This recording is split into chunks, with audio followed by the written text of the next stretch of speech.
Bien, bonjour à tous. Nous nous retrouvons donc après 4 mois de silence de ma part. Ne vous inquiétez pas, je ferai le point sur mon absence en fin de vidéo. Et tout de suite, je vous livre un épisode hors sujet sur pourquoi j'aime les mangas d'animation japonaise. Si le sujet dans un premier temps peut paraître assez superficiel, sachez toutefois qu'il n'en est rien et que nous allons faire une véritable analyse sociétale derrière. Cette animation japonaise est en effet à l'opposé de tout ce qui peut se faire en propagande dans l'animation occidentale. Je pense notamment à tous ces dessins animés américains, notamment tous les Superman, Batman et compagnie, que j'apprécie grandement toutefois, mais cela ne m'empêchera pas de les éclater dans une prochaine analyse. Afin de vous montrer le contraste qu'il existe entre ces deux cultures, entre la propagande occidentale et les messages qui peuvent être générés dans l'animation japonaise, je vais vous montrer pour ce fait l'extrait d'un anime de 1 minute 30. C'est parti.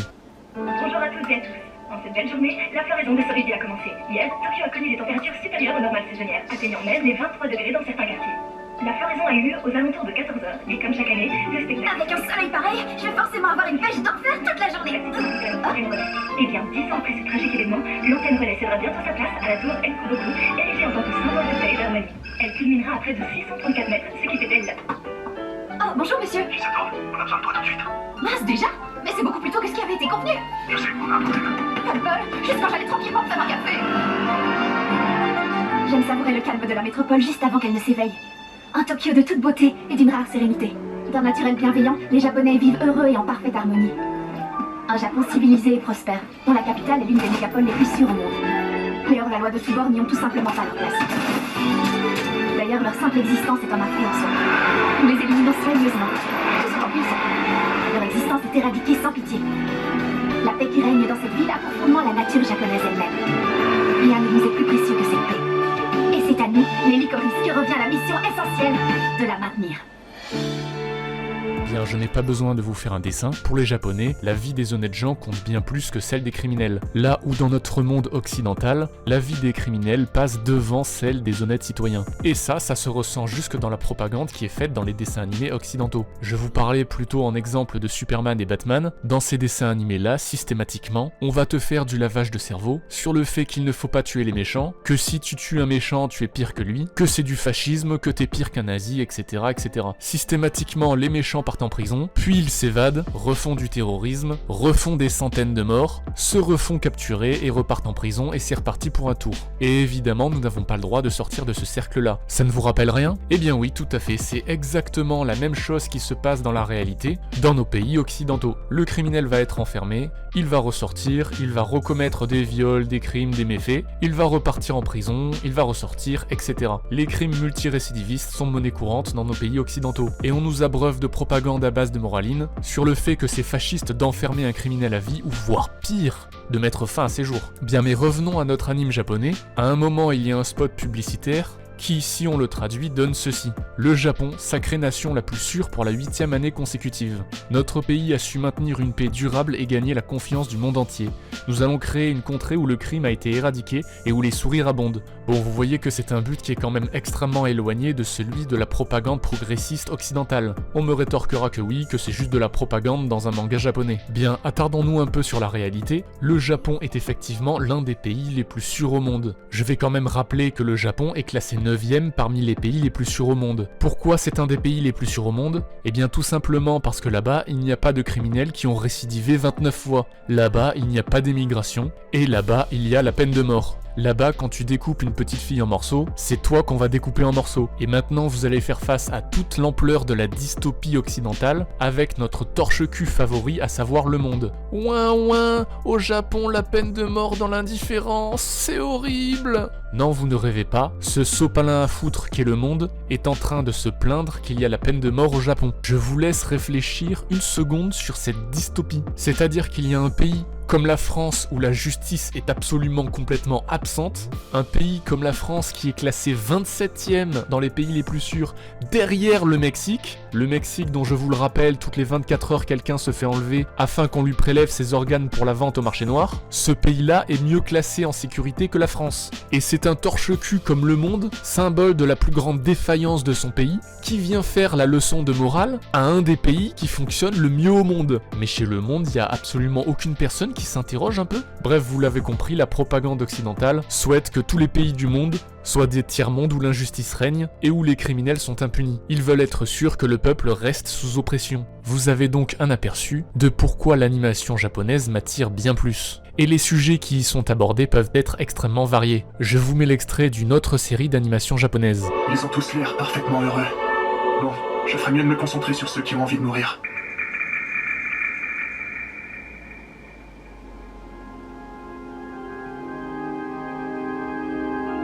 Tous ces gens qui font le choix de se donner la mort, sans que j'ai fait quoi que ce soit pour les aider, ils sont de plus en plus nombreux à mourir. J'ai été complètement aveugle. Quand j'étais encore Shuji Nakaomi, je ne voyais que les quelques personnes qui faisaient partie de mon entourage. Mais face à l'ampleur de ce phénomène, j'aimerais faire quelque chose pour aider ces gens. Et puis quand on voit dans quel état est le monde, certains vivent au sommet de gratte-ciel ultra luxueux, pendant que d'autres cherchent un coin où dormir et prient le ciel de bien vouloir les secourir. Des hommes se gavent tous les jours, gaspillant les ressources de la terre, alors que d'autres n'ont même pas un verre d'eau pour apaiser leur soif. Les puissants contrôlent les plus faibles et l'écart se creuse. Certains n'hésitent même pas à prendre la vie des autres. Et malgré ça, des millions et des millions de gens continuent à prier Dieu. Voilà l'état du monde. Et mon prédécesseur n'y a rien changé. J'ai observé. Dieu est venu créer la vie sur Terre, sous toutes les formes qui y cohabitent. Ensuite, chacune d'elles se développe naturellement. Il n'y a aucune raison d'intervenir. Ne pas intervenir? Je devrais laisser les hommes se débrouiller seuls. Est-ce vraiment la bonne solution? Dans ce cas, ça ne sert à rien qu'il y ait un Dieu. D'ailleurs, ce Dieu est un faux Dieu et il n'a aucune raison d'exister.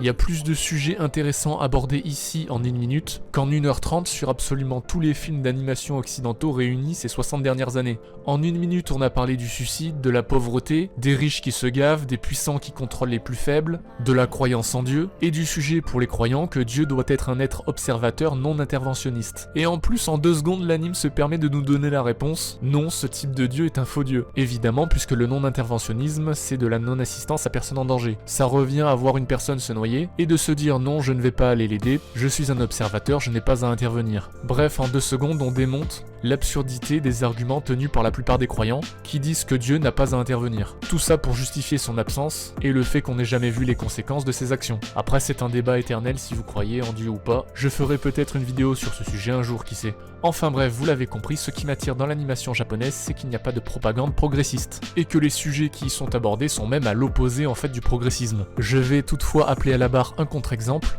à savoir l'anime Death Note. Pour ceux qui ne connaîtraient pas cet animé, c'est, pour résumer très brièvement, l'histoire d'un étudiant qui tombe sur un cahier dans lequel le nom des personnes que tu inscris se mettent à mourir dans les secondes qui suivent. Évidemment, cet étudiant va faire ce que n'importe quelle personne issue du peuple se mettrait à faire. Il va se mettre à inscrire le nom de tous les pires criminels, des politiques les plus corrompus, et il va faire le ménage. Le rêve en fait de n'importe quelle personne issue du peuple. Et c'est pour ça que cet anime a absolument cartonné. Bien, mais jusqu'ici vous allez me dire, en quoi c'est du progressisme? Moi ça m'a l'air d'être plutôt du bon travail de droite. Eh bien en fait, tout réside dans la trahison de l'auteur envers ses lecteurs. L'auteur a attiré le peuple avec ce sujet, mais il va tourner l'écriture de ce personnage de manière maléfique. On va nous le montrer peu à peu tel qu'un psychopathe dégénéré. Voyez plutôt, je vous montre la fin. Depuis que Kira est apparu il y a 6 ans, les guerres ont pris fin et les crimes dans le monde ont diminué de 70%.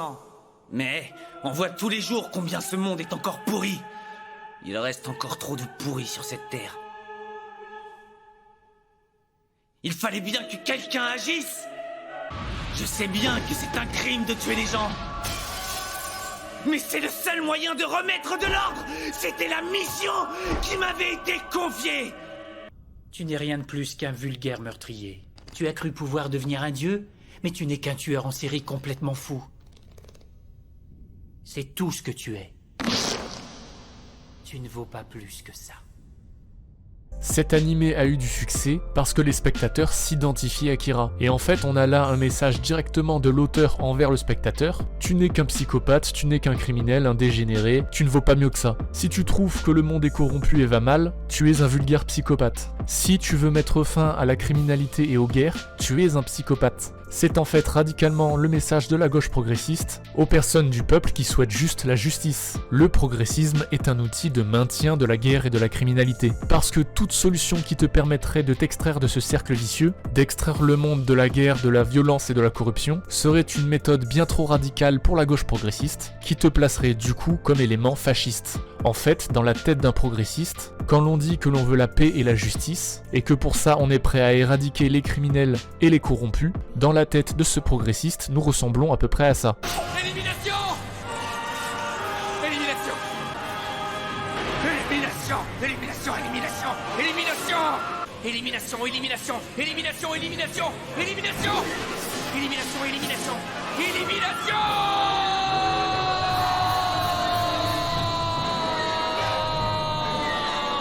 On se demande bien qui peut être le dégénéré entre le peuple qui veut la paix et la justice et l'auteur qui voit ce même peuple comme des malades mentaux.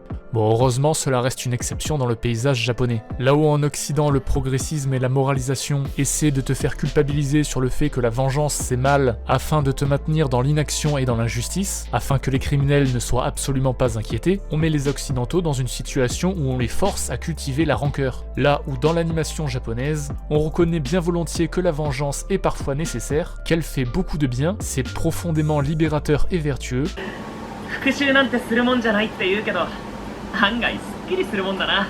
et on n'hésite pas la plupart du temps à désintégrer les pourritures.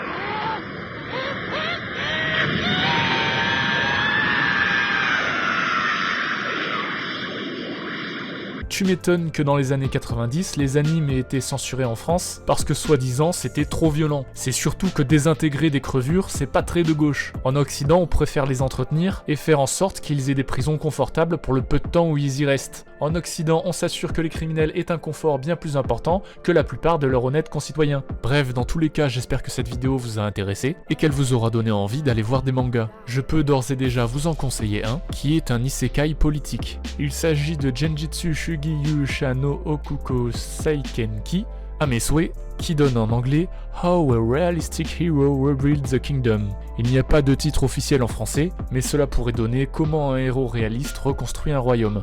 Chaque épisode est extrêmement intéressant, il n'y a jamais de moraline ou de progressisme. Le héros va s'inspirer de l'histoire japonaise réelle pour appliquer des décisions politiques qui fonctionnent sur le royaume en perdition. C'est satisfaisant car l'on voit l'application d'une politique fonctionnelle. On voit se mettre en place non pas de la culpabilisation et de la morale à tout va, mais des actions de première nécessité, du bon sens paysan comme on aimerait l'appeler. Un héros qui n'est pas déconnecté de la réalité, ce qu'on aimerait voir en fait dans la réalité de tous les jours en politique. Je le répète, mais c'est encore une fois extrêmement satisfaisant. J'espère que je vous aurai donné envie d'aller y jeter un œil.